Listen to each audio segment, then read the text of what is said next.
അപ്പൊ ഇന്നത്തെ ചർച്ച എന്ന് പറയുന്നത് നമ്മൾ സോഷ്യൽ മീഡിയ ഇങ്ങനെ പരതുമ്പോൾ ഒരുപാട് ആളുകൾ പിന്നെ വീഡിയോ റിയാക്ട് ചെയ്യുന്നുണ്ട്, ഒരുപാട് ആളുകൾ വലിയ പ്രതിഷേധം അറിയിക്കുന്നുണ്ട്.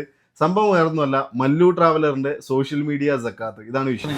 അദ്ദേഹത്തിന്റെ വിവരമില്ലായ്മ കൊണ്ടോ അല്ലെങ്കിൽ അദ്ദേഹം റീച്ചിന് വേണ്ടിയിട്ടാണോ സക്കാത്തിന്റെ പ്രാധാന്യത്തെ കുറിച്ച് അല്ലെങ്കിൽ സക്കാത്തിനെ കുറിച്ച്, സക്കാത്ത് എന്തിനു കൊടുക്കണം, ആർക്ക് കൊടുക്കണം, എങ്ങനെ കൊടുക്കണം എന്നുള്ളതിനെ കുറിച്ച് കൂടുതലായിട്ട് ബോധ്യമില്ലാത്തതുകൊണ്ടൊക്കെ ആയിരിക്കാം ചിലപ്പോൾ മല്ലു ട്രാവലർ അത്തരത്തിലൊരു വീഡിയോ ഇട്ടത്. അത് നമ്മൾ അന്വേഷിച്ചിട്ട് തേടിയിട്ട് കൊണ്ടു കൊടുക്കലാണ് സക്കാത്ത് എന്ന് പറഞ്ഞത്. അല്ലാതെ അവരെങ്ങോട്ട് വീട്ടിൽ വിളിച്ചിരുത്തിട്ട് ക്യൂ നിർത്തിയിട്ട് ഗേറ്റും മുട്ടിയിട്ടും കോളിംഗ് ബെല്ല് അടിച്ചിട്ടും നിങ്ങളെ നക്കാപ്പിച്ചൊക്കെ വേണ്ടിയിട്ടൊന്നും ഒരാളും ഇന്നത്തെ കാലത്ത് പട്ടിണി കിടന്ന് മരിച്ചാലും ഒരുത്തന്റെ മുമ്പിൽ അഭിമാനം പണയം വെച്ചിട്ട് ഒരാളും 1 കിലോ അരിക്കോ അതല്ലെങ്കിൽ ഒരു മീൻ വാങ്ങാനുള്ള പൈസക്കോ വരില്ല. അതായത് കൂടുതൽ ഒരു അറിവിന് വേണ്ടിയിട്ടോ അല്ലെങ്കിൽ ഇതിന്റെ ഒരു ആധികാരികത, സോഷ്യൽ മീഡിയക്ക് എത്രത്തോളം വിശ്വസിക്കാൻ പറ്റുന്നുള്ള പറ്റും, ഇതിന്റെ ഒരു ആധികാരികതയ്ക്ക് വേണ്ടിയിട്ട് വേണമെങ്കിൽ മതപണ്ഡിതന്മാരുമായിട്ട് സംസാരിക്കുന്നത് നന്നായിരിക്കും. അതായത് സക്കാത്ത് എന്ന് പറയുന്നത് ആരെങ്കിലും ഒന്ന് ചോദിച്ചാൽ കൊടുക്കേണ്ട ഒരു സംഭവമല്ല.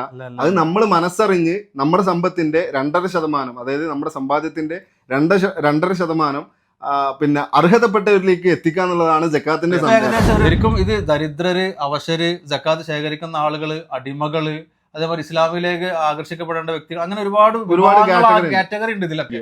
അതുപോലെ തന്നെ സക്കാത്ത് കൊടുക്കുന്നത് പരസ്യമായിട്ടും രഹസ്യമായിട്ടും കൊടുക്കാം. പരസ്യമായിട്ട് കൊടുക്കുന്നത് നിഷിദ്ധമാണ് എന്ന് ഇസ്ലാമിന് പറഞ്ഞിട്ടില്ല. പരസ്യമായിട്ട് കൊടുക്കാം, പക്ഷെ നമ്മുടെ ഇഖ്ലാസ്, നമ്മുടെ നിയ്യത്ത് ശരിയാവണമെന്ന് മാത്രമാണ്.